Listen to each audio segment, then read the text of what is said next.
Ireland, for too long, people have chosen the bullet over the ballot, right? And the fear of terrorism, yeah, like from one side or from the other side, that is something which has to stop. You know, like we cannot solve things through violence. Yeah, like there has to be civility, there has to be peace, there has to be negotiation, there has to be all these kind of things. And you can see the same thing in Israel and Palestine. So definitely check out the video I've done on that. Yeah, right. It's a thing where people are not willing to negotiate, people are not willing to give an inch. Yeah. So even if someone like offers up, 100% of Gaza and 98% of West Bank and stuff, is a thing where people go, no, no, no, we want everything or no. And then on the flip side, obviously, with the same thing with the Israelis and stuff, it's like you can't govern in this way, right? People have to be, allowed to self-determine, and like this is kind of what I'm going to get into for the rest of the video. Yeah, what my actual like take on like the matter is.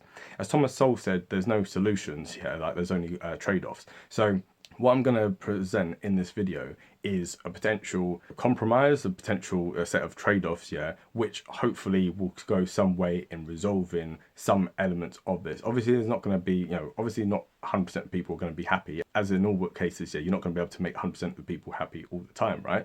But there has to be some sort of give and take, yeah, because the Good Friday Agreement, this is something which I kind of, after speaking to some loyalist people online, I regret now saying the thing about like when it all happened, because based on the terms of the Good Friday Agreement, it's a question of like demographic trends. Like at some point there will be a majority of people in Northern Ireland who are going to be Catholic, and yes, the two terms are not completely synonymous, but there's a lot of overlap between Catholic Irish nationalist and Protestant unionist, right? There's a lot of overlap. So anyway, so the point is this, that at some point there will likely be a majority in Northern Ireland who are going to be in favour of having a united Ireland. And under the Good Friday Agreement terms, that is something which has to be granted, and it has to be a border poll. And then if that was to happen, then Northern Ireland would be handed over to the Republic. But as I always say, laws were made to be amended, right? At the moment, I'm looking at the US Constitution and the Articles of Confederation which came before it.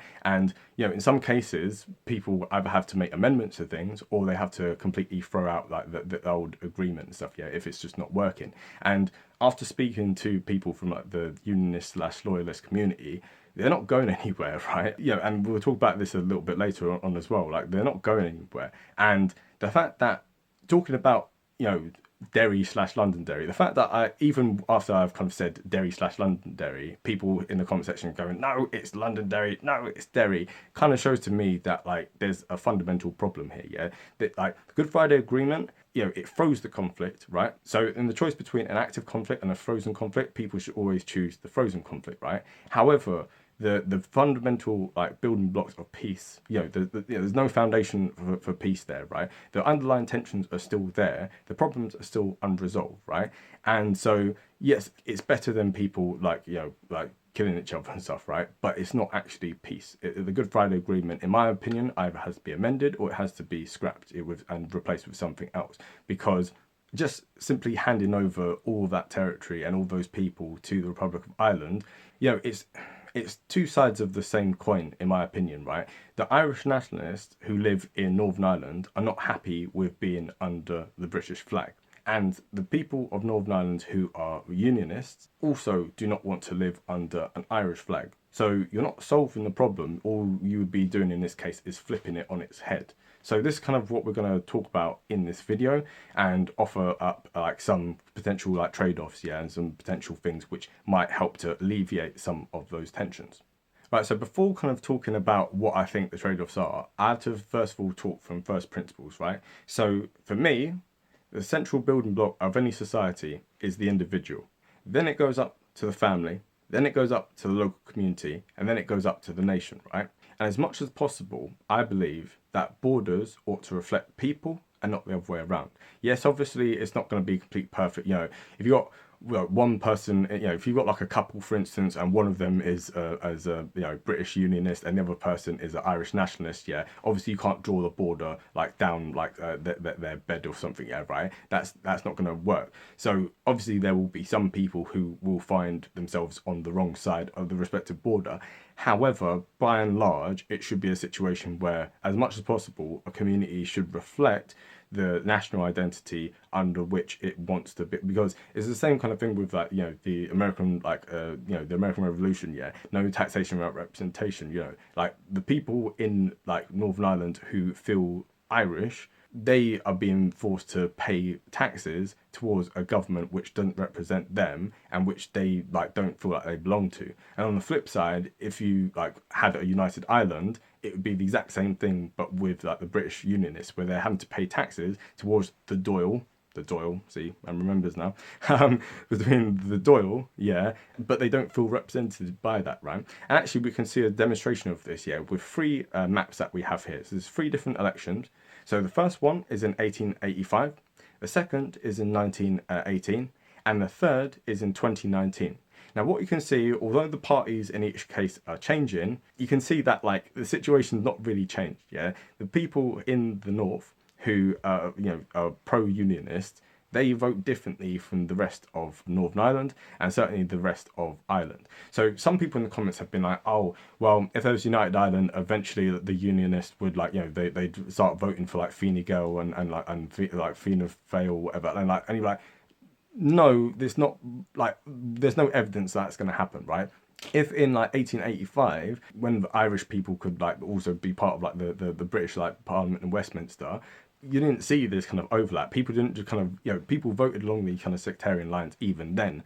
So I don't see how, in 50 years time, the people who are now voting for the DUP are now suddenly going to start voting for whatever like Irish like national like party they want to, right? It's just not going to happen. The people in Republic of Ireland are constantly going to have these people in the north who are going to, at bare minimum, let's just assume there's no violence and that there's no civil disobedience and civil disruption yet, right?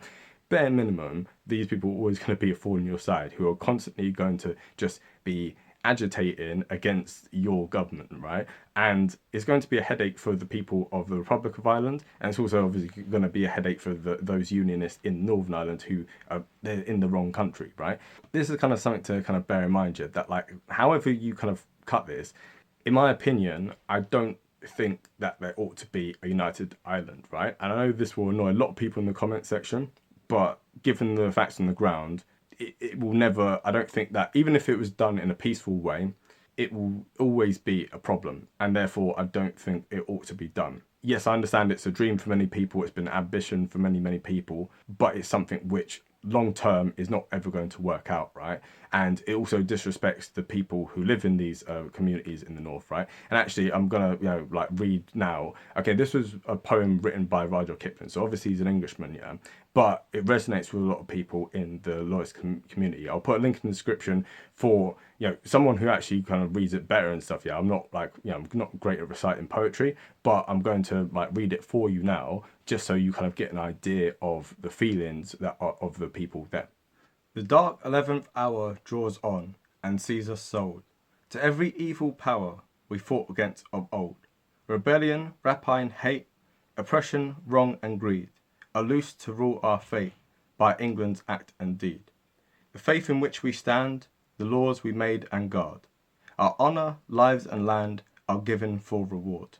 To murder done by night, to treason taught by day, to folly, sloth and spite, and we are thrust away. The blood our fathers spilt, our love, our toils, our pains, are counted us for guilt, and only bind our chains. Before an empire's eyes, the traitor claims his price. What need of further lies? We are the sacrifice. We ask no more than leave to reap where we have sown, through good and ill to cleave to our own flag unthrown. Now England's shot and steel beneath that flag must show how loyal hearts should kneel to England's oldest foes. We know the war prepared on every peaceful home. We know the hell's declared for such as serve not Rome. The terror, threats and dread in market, hearth and field. We know when all is said, we perish if we yield. Believe we dare not boast, believe we do not fear. We stand to pay the cost in all that men hold dear. What answer from the north? One law, one land, one throne. If England drives us forth, we shall not fall alone. Now, in that poem, you can see that basically The feelings of people in the north are very, very like set against there being a united Ireland, right? And this is something which we really have to kind of bear in mind, yeah, that under no circumstances are they going to, submit to there being Dublin rule in the same way that Irish nationalists are not going to submit to London rule. So this is a pipe dream, much in the same way as when every now and again you'll have some like just idiots like talking about, oh, we can have a united Ireland, yeah, but like have it under the British Empire again. And yeah, that's never ever going to happen, and it's not even a funny joke. It's just a stupid joke. This is something we have to understand as well. In 1922, the British Empire at that time was the largest it would ever be and had ever been and stuff, right? And the people who divided Ireland were of this old imperialist mindset, right? These are people who believed in the empire and they believed that, like we should have as much territory as possible. And so that's why, for instance, they looked at Northern Ireland, they looked at the 9 counties of Ulster and was like, right, we can have 6 counties, yeah, and this should preserve like the Protestant majority there. But if we have a 7th, then it's going to like throw the balance off, right? So that's why they had the 6 counties, even though, 2 of them had Catholic majorities even then, right? So even at the time at which the border was drawn, and bear in mind, of course, it was just meant to be a temporary border, it was not supposed to be a permanent thing, there was problems with it even then. And so when it suggested 3 years later in the Border Commission of 1925 that there should be some changes to the border to kind of like reflect like the situation on the ground, it was thrown out on 2 different grounds. One, the British government wanted to keep as much land as possible, so they didn't really want to give away too much. And then on the flip side, the Irish Free State at that point, Ireland's constitution up until the Good Friday Agreement, I believe, or maybe a little bit earlier, I can't fully remember, but its constitution said that Northern Ireland was part of the Republic of Ireland, right? And so they didn't recognise the border. So why would they then sit about and like discuss how a border should look when they don't recognise that border in the first place? So for 2 reasons, yeah, like the border commission end up being ineffectual. However, the suggestions which they had, yeah, would have given a sizable percentage of the Catholic population over to the Republic. Not like a large percentage. From memory, it was only about, I think, 6%. So not much, is kind of a drop in the ocean, yeah, but still it would have gone some way to kind of fixing this. So for instance, in the city of Derry, because I'm talking now about just the Catholic side of it, yeah, Derry, or Free Derry, that would actually under this commission have been part of of the Republic of Ireland. So if they'd agreed to this, for instance, all the things that we see with the Troubles, with the Bloody Sunday, etc., etc., that probably wouldn't have happened if that community had become part of the Republic of Ireland. And so this is kind of something that we have to kind of think about, yeah. How could we re-partition Ireland? And this is where it becomes very, very difficult. And I know obviously a lot of people in the comment section, they're not going to be happy with the fact I'm suggesting a re-partition. They'll be like, oh, look at this Brit back at it again.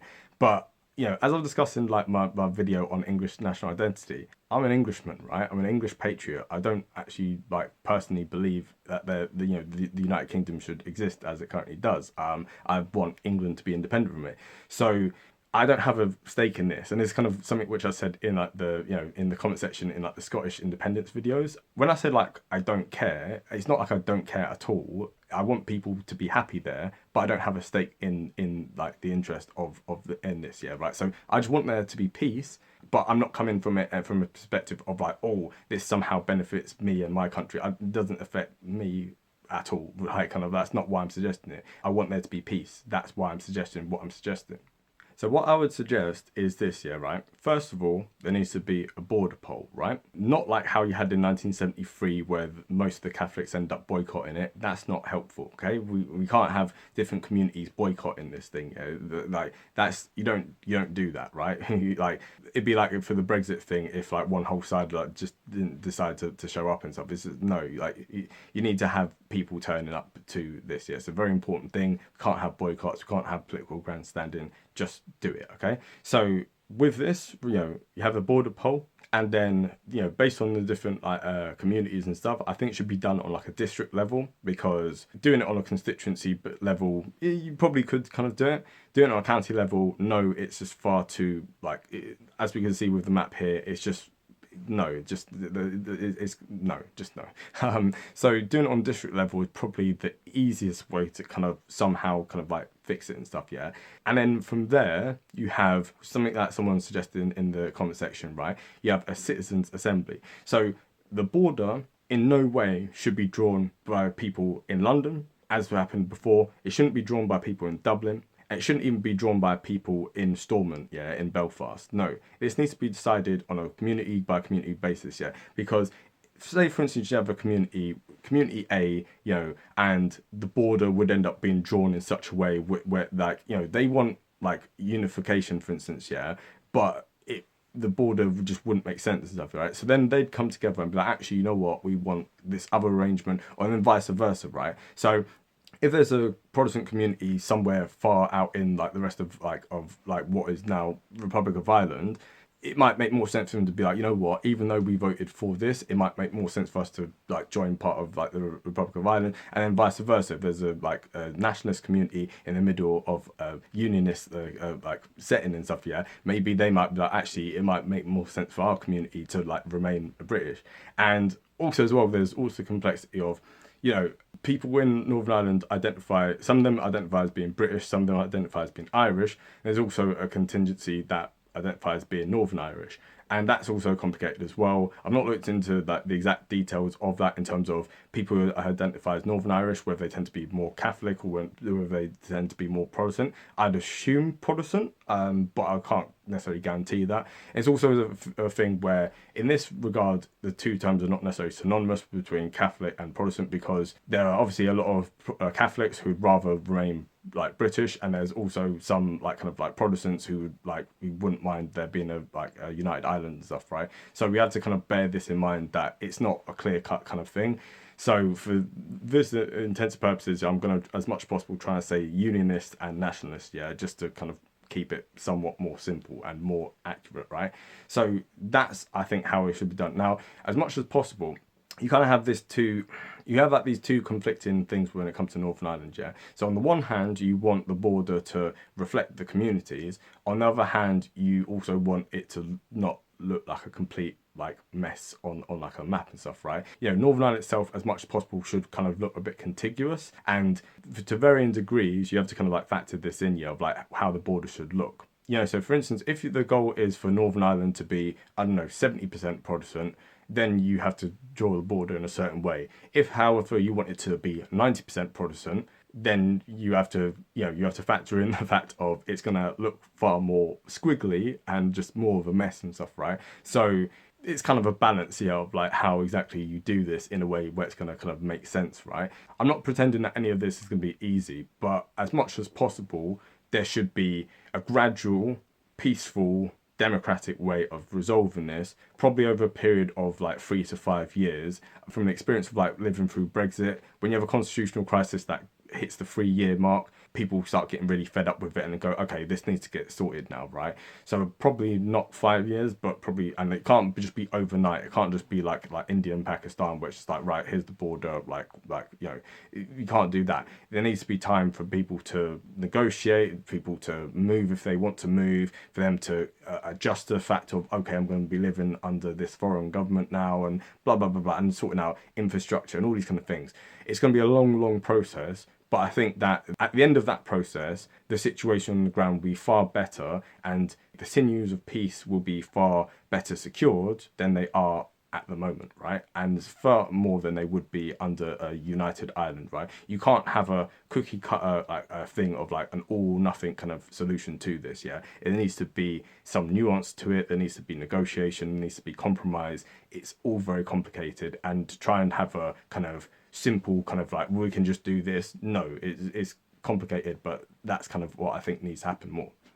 And then finally as well, you have the major complication of what do you do with Belfast, right? So Belfast, as you can see on the map here, most of the areas are Protestant. However, you have a lot of people who are Catholic. And then in terms of national identity, you can see this is what the kind of map looks like, right? When it comes to like Derry/Londonderry, it's 75% of almost 100,000 people, yeah, and like they are Catholic, right? So it's relatively easy to kind of draw a border along like the River Foyle or just a little bit more, and it's relatively easy to kind of sort out. However, when it comes to Belfast, a lot of West Belfast is Catholic. However, trying to draw a border there, it's complicated because now you're going to split off the Protestants who live in West Belfast and the rest of them who live in East Belfast. Is like it's there has to be some sort of thing there, because the people who live in Falls Road, I can't imagine that they're going to be happy living under Britain still and stuff, right? So then do they become a tiny enclave, which is like far removed from where the rest of the border is? Or do they kind of just have to put up with it and just accept it? In terms of Belfast, the population at the moment is roughly about 300,000, a little bit more than that. And a majority of people there are Catholic, just about. However, you know, in terms of what percentage of them identify as being British, it's 43% identify as being British, it's 35% who identify as being Irish, and it's 27% who identify as being Northern Irish, right? So it's, yeah, it's complicated, right? What's kind of to do with Belfast, yeah? That's something which people are going to have to kind of negotiate. And again, it's going to have to be done in this way. And the people kind of say, oh, well, what about hard border? Not being funny, if you travel about Belfast, there are hard borders already. I think I might have mentioned this last time. The fact that like going from, because I went out on foot and did like a tour of Belfast, right?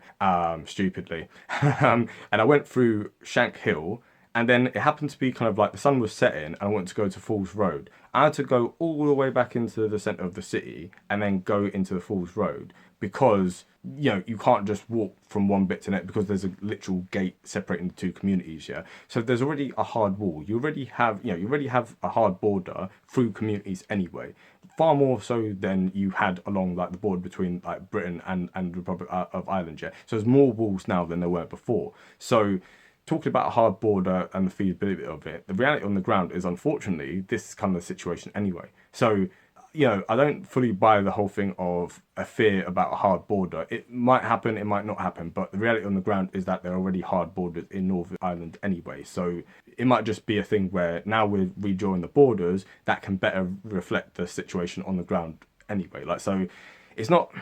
It's complicated, yeah. Like, let me know in the comment section what you think, whether you think it's a great idea, or you think it's a terrible idea, or you think I'm stupid, I don't know what I'm talking about, or whether you think, oh, actually, you big brain, hey. But long story short, that, you know, that's my take on it and stuff, yeah. So definitely, you know, if you like this video, definitely hit the like button, and let me know in the comment section what you think about it. Also as well, you know, subscribe if you haven't already, and also Patreon, you know, donate to Patreon as well, if you want this kind of channel to kind of continue.